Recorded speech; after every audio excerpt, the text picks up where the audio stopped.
back. WNST, Towson, Baltimore, and Baltimore Positive, reminding you to set us on your little radio dials. We can even be number 6, just as long as we're in one of those settings at AM 1570 out on the radio dial. It's a great week around here. Everything's Odell Beckham Jr. instead of Lamar Jackson. I don't know how we're going to have any oxygen for Postmasters or for the Baltimore Orioles, but we're going to find it. We're going to be at Pappas on Thursday doing the Maryland Crab Cake Tour. I had a lot of winners last week at Fadley's, and it cost us. My God, the Maryland Lottery brought the whole band out. It was awesome. John Martin joined us. My friend Gigi Causey caught up with me, and new UMBC soccer coach, Anthony Adams, we had a long conversation about Dundalk and Pete Caringi. It was a great time.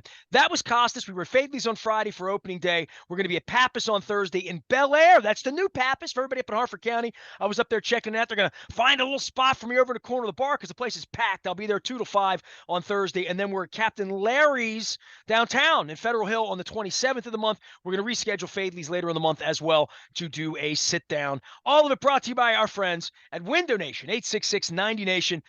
2 windows bought, 2 windows free, and 5 years, 0% financing. That's 60 months. That's a great deal. 866-90 Nation. Luke Jones joins us now.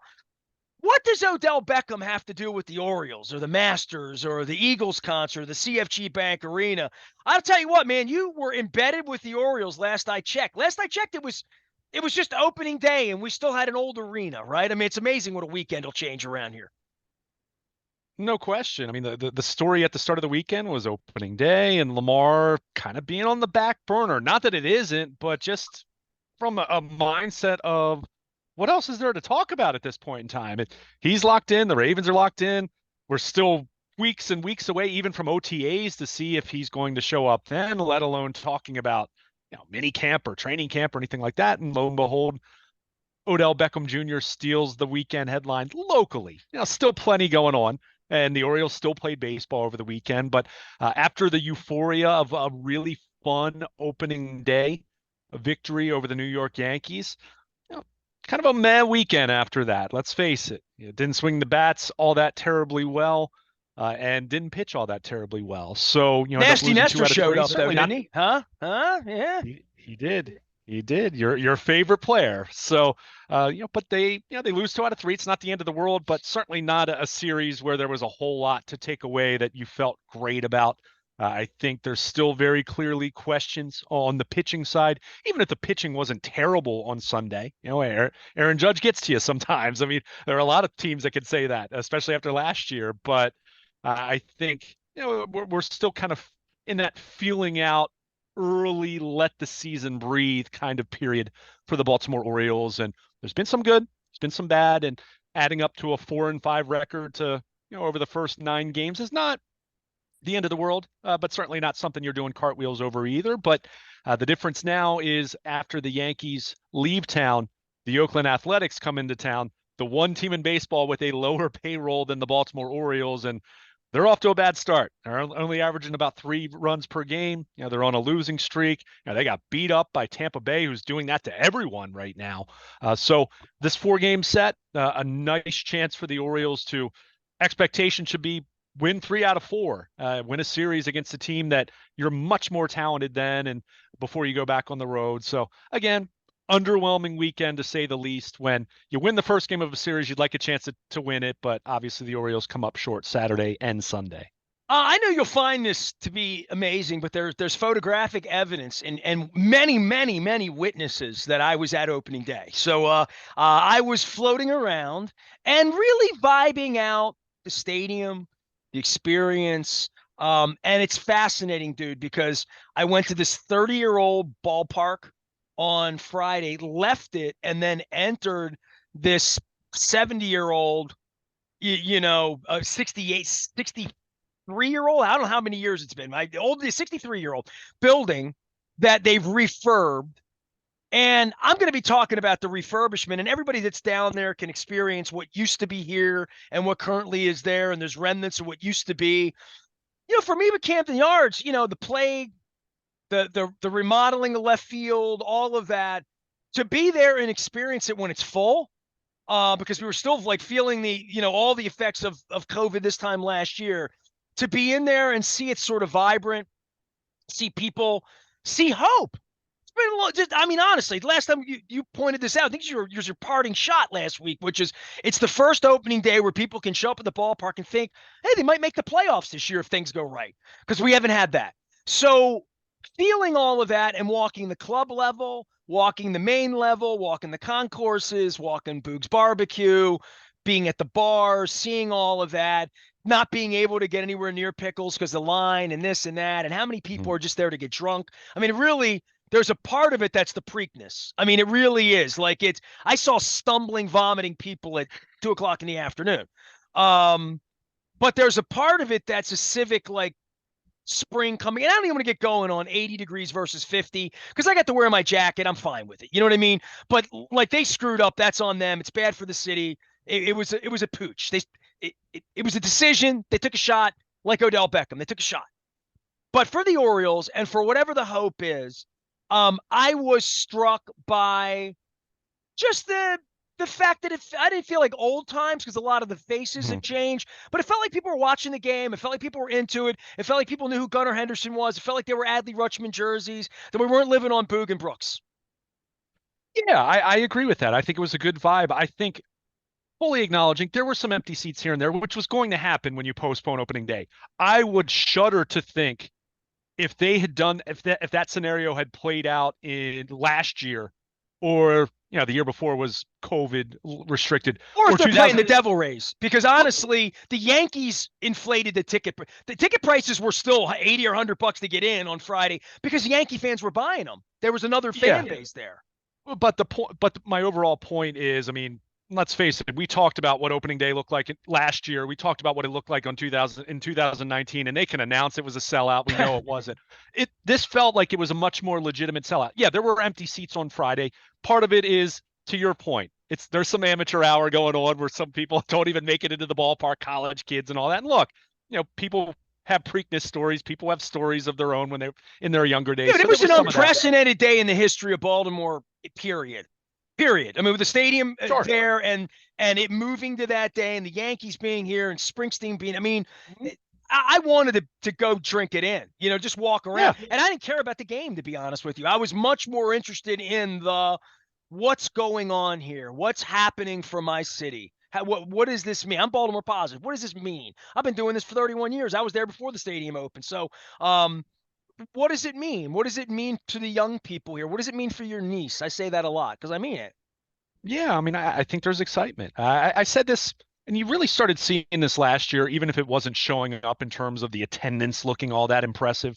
But from the moment Adley Rutschman arrived last May, you started seeing it. And my sample that I'm looking at is the lower seating bowl in front of the press box, which is, of course, right behind home plate.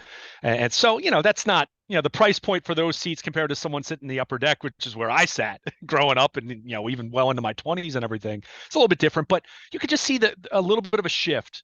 There were fewer old Manny Machado and Adam Jones, and certainly going back, and you still see Cal and Brooks jerseys. I mean, you're always going to see Palmers. I recognize the Palmers when I see them. You're always going to see you're always going to see that, and that's fine. Like you should, just like you still see Ray Lewis jerseys at Ravens games. And Ray's been retired for a decade, but you are seeing more of certainly Adley Rutschman. You're seeing a few more Gunnar Henderson shirts.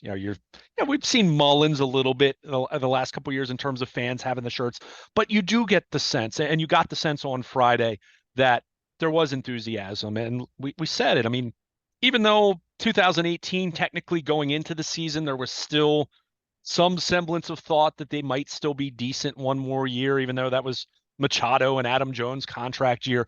But this is the first time really since, probably 2016, 17, when you entered a season really having some positive vibes. Not that they're going to win the World Series, but they've got a really good shot at making the playoffs. And the idea, maybe this is the better way to describe it, the idea that they're now an ascending team. At that point, even 2016, they were still trying to hold on, right? They were still trying to recreate what they did in 14 when they won the division. So for the first time in a while, you had that vibe, and I think it was a good atmosphere. I mean, it was a good ball game on Friday. I mean, Ramon Urias being the hero with the go ahead RBI double, and he makes a really nice play on the double play in the eighth inning to protect the lead. So that was fun. And although they didn't build on it Saturday and Sunday, you still look at opening day in its totality. Yeah, the decision was unfortunate, and we talked about it even when it happened that there's you're not going to please everyone no matter what you decide here, and there is a chance when you try to be proactive with the weather. I mean, it's a Chesapeake Bay. We know the weather changes very, very quickly. So I do On stick an up for them. 80-degree day where people could have gotten drunk and drenched and had a good time, even if the game didn't go off, it was such an un-Peter-like decision, right? Like, Yeah, it's oh, going to no be doubt. 80 degrees and the thunderstorms aren't coming until game time, maybe. Let's just let people come Yeah, downtown and have a good time. And if it rains, it rains, and we'll just bang the yeah, game and just have less people show up on Friday, but at least give people the experience. Like, that's the part of it. Look, I didn't bitch about it. I didn't even bitch about it on social media, whatever. yeah. You know how I felt about it? I enjoyed an 80-degree day on Thursday without having to go to the ball game, right? So I went down there with a jacket on 50, and I took what they gave me because I'm a Hmm. peasant and they're kings, right? I mean, I took what they gave me, but they screwed themselves, and it kind of was, it's a shame, I mean, but it wasn't a shame because if you were down there for the day with Springsteen and stuff, it was a great memory. It really was.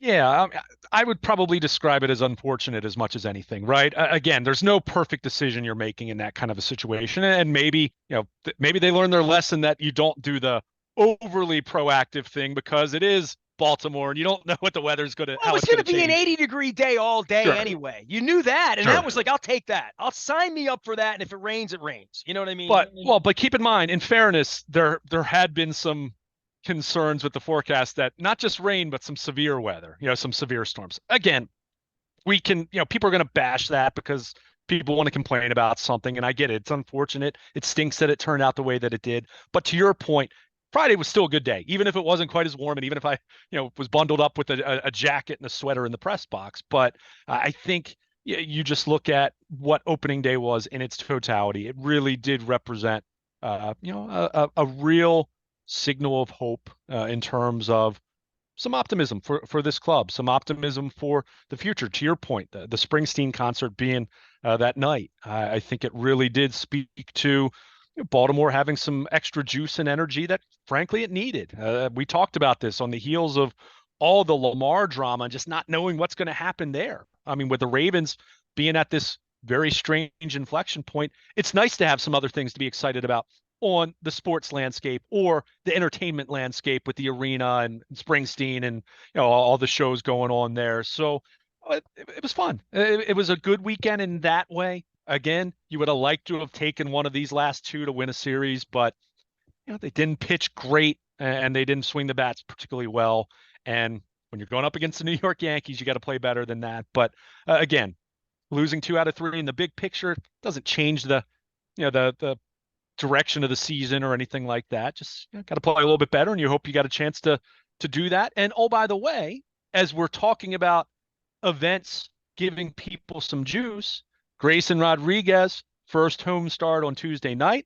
They're giving out T-shirts, or Grayson Rodriguez T-shirts. Even look, it's a Tuesday night against Oakland. I'm guessing the ballpark's not going to be sold out by any stretch of the imagination, but I do think that will be an interesting case study right there to see what the juice actually is. Opening day, it's like Preakness. It's an event. I mean, even years where the Orioles have been lousy, they still have, whether it's a sellout or not, they still have a lot of people there. But a Tuesday night against the Oakland A's in April, that'll be interesting to see what kind of crowd they draw, knowing that Grayson Rodriguez is starting. There's been a few days advance here, unlike the Rutschman situation that we talked about last year, where they waited till the morning of to announce he was making his debut. So, is that a game where I don't know? Do you get 25,000 people to show up on a night where if you're playing Oakland in April, you're wondering if it's going to be 9,000 people?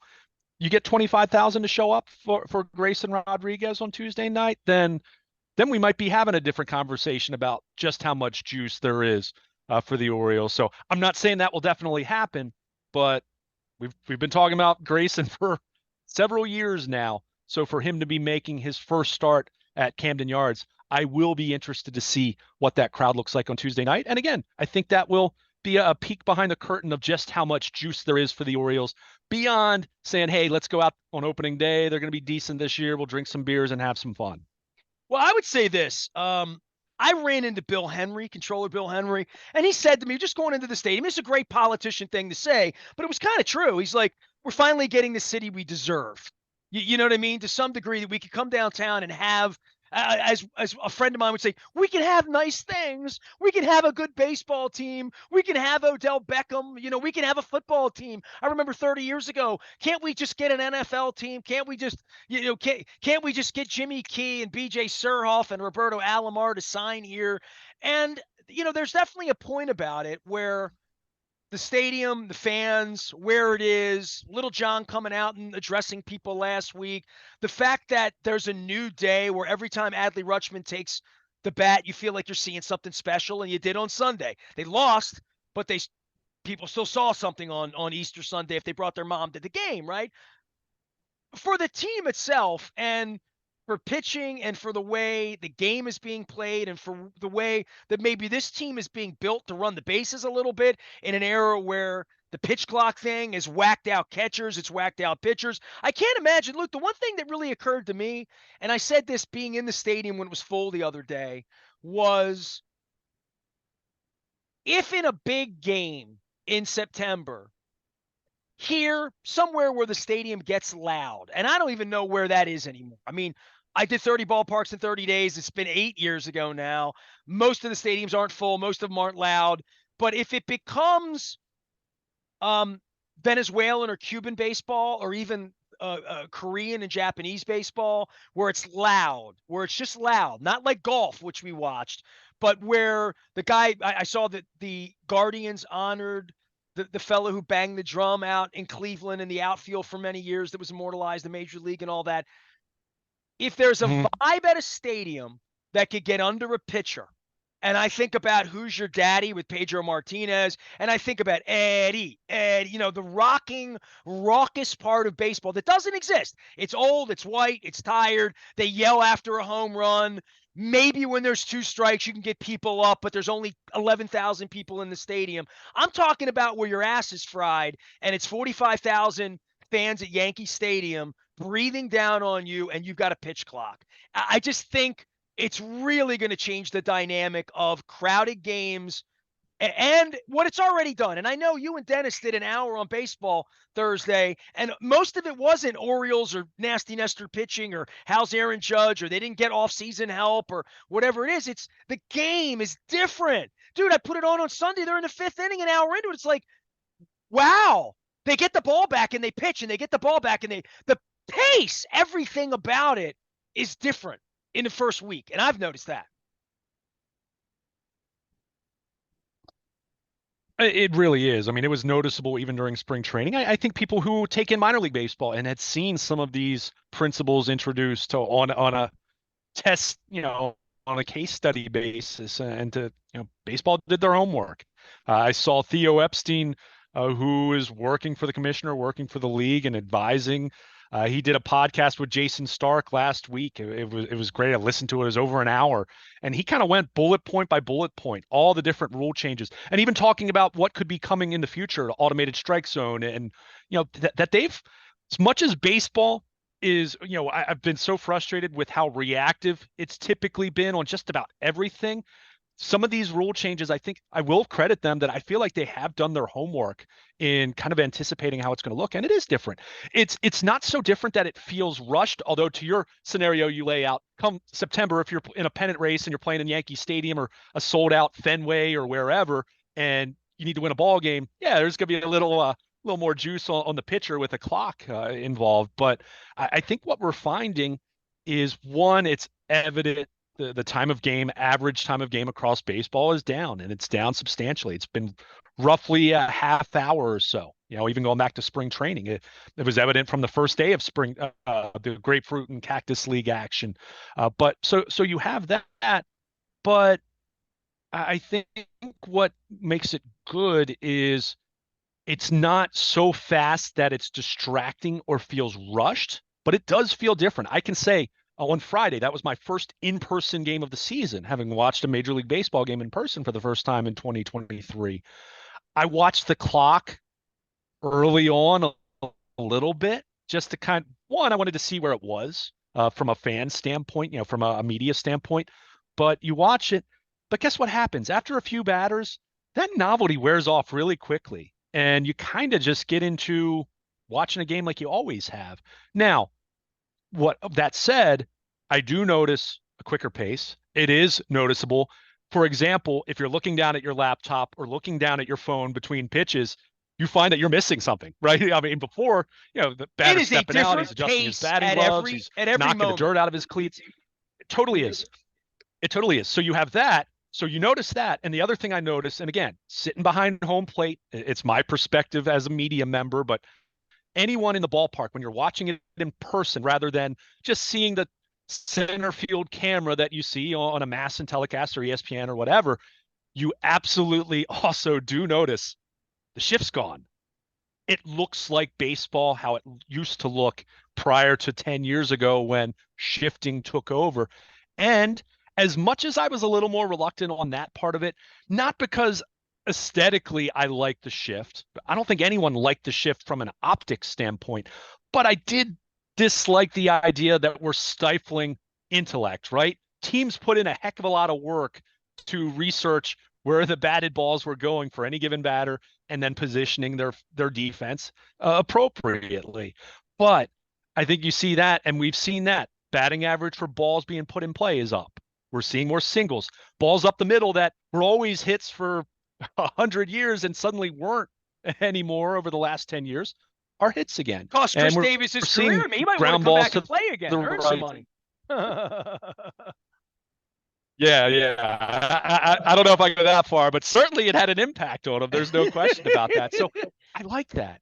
I like it. I think these changes I think it's a positive. Look, that's not to say that it's perfect. I don't think you're going to have any rule change and not have some unintended consequence that could creep up at some point. And you just laid it out. When the games grow more intense in August and September and certainly into October, you do wonder what kind of an impact it could have. However, what I will say in response to that is these guys, and especially talking about younger guys, and you made mention of the Orioles with, just the running game as part of it, but you have a younger team that these guys kind of grew up in the minor leagues the last couple of years with some of these things being introduced. So I think my point is you're going to see players that are much more accustomed and used to the pace that the pitch timer creates, the style of play that's being created by limiting the shift at this point in time. So The way your I think dad it's and a I good taught thing. us to play I the game, really do. literally, right?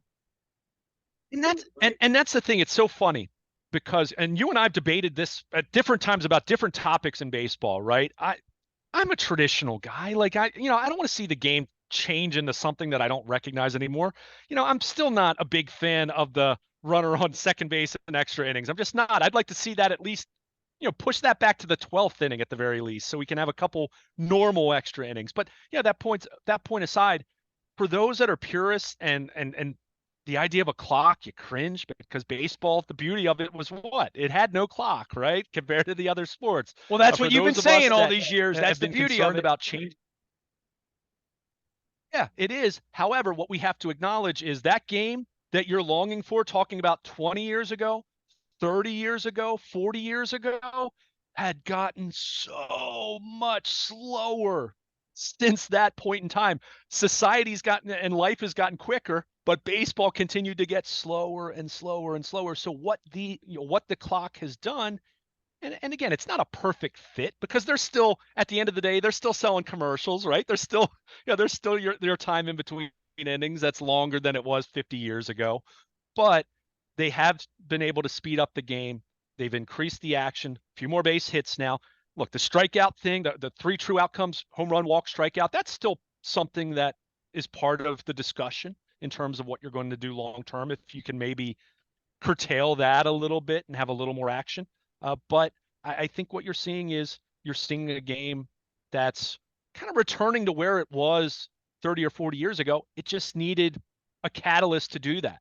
We always talk about a leadoff hitter being a catalyst, right? Jumpstart your offense. The clock's kind of jump starting, getting back to where it was, that you don't have these extraordinary lulls in between pitches and these at bats that are lasting a few minutes, and you're going 6 or 7 minutes without the ball being put in play. I mean, that wasn't good. And for those of us who love baseball, we can let go of the idea of not having a clock if you actually give it a chance and you realize it's not all that distracting, but it has led to a better pace. And look, if we were seeing 6 or 7 pitch timer violations per game, that would be a little more extreme. But you know what? It's kind of feels like a delay a game in football. It happens once a game, on average. It's not something that you're seeing multiple times. Although some people that watched the Greg Roman offense the last few years might beg to differ, but it's leading to a better brand of baseball. And if you love the sport, if you truly love the game of baseball, and even love it today, and didn't have nearly as many issues with it as maybe a lot of folks did, if we can acknowledge making a couple changes here, making a couple tweaks that are going to make the game better, make it more appealing to young kids, that's going to make the game better in the long run. And ultimately, if you love the game, you want to see it continue to thrive in the long term. And I do think these changes that have been implemented are going to help them do that. It's not the last thing. And my goodness, we can talk all day and continue to talk about blackout restrictions and the future of RSNs and streaming and all those different things, not just in Baltimore, but league wide. But I do think what they've done here in 2023 is a really nice start to making the game better. Well, they could have moved the fence back, another 50 feet on Aaron Judge. He get hit out of Yellowstone over the weekend. Yeah, I still think they made a mistake on Nasty Nestor. I do. I think that's been borne out. For them to see Oakland and where they are right now, this is, getting beaten up on by the Yankees, whatever, a couple games here and there. I still feel very engaged in what they're doing because I feel like they're relevant again. And it's taken a long time, but they are relevant again. Yeah, I mean, and it started the second half of last year, but yeah, I mean, you have a full year of Adley Rutschman, you have a full year of Gunnar Henderson. I mentioned a little bit earlier in the conversation, Grayson Rodriguez is going to start Tuesday night. I'm fascinated to see what the crowd looks like. I don't think it's going to be a sellout by any means, but do you get an extra 10,000 people at the ballpark than you normally would have had for a Tuesday night in April against the Oakland A's, which is that's about the worst set of variables you could have for a crowd, other than, a forecast of it being 30 degrees or something like that. So I am curious to see, not just that element of it, but you would like to think 2 out of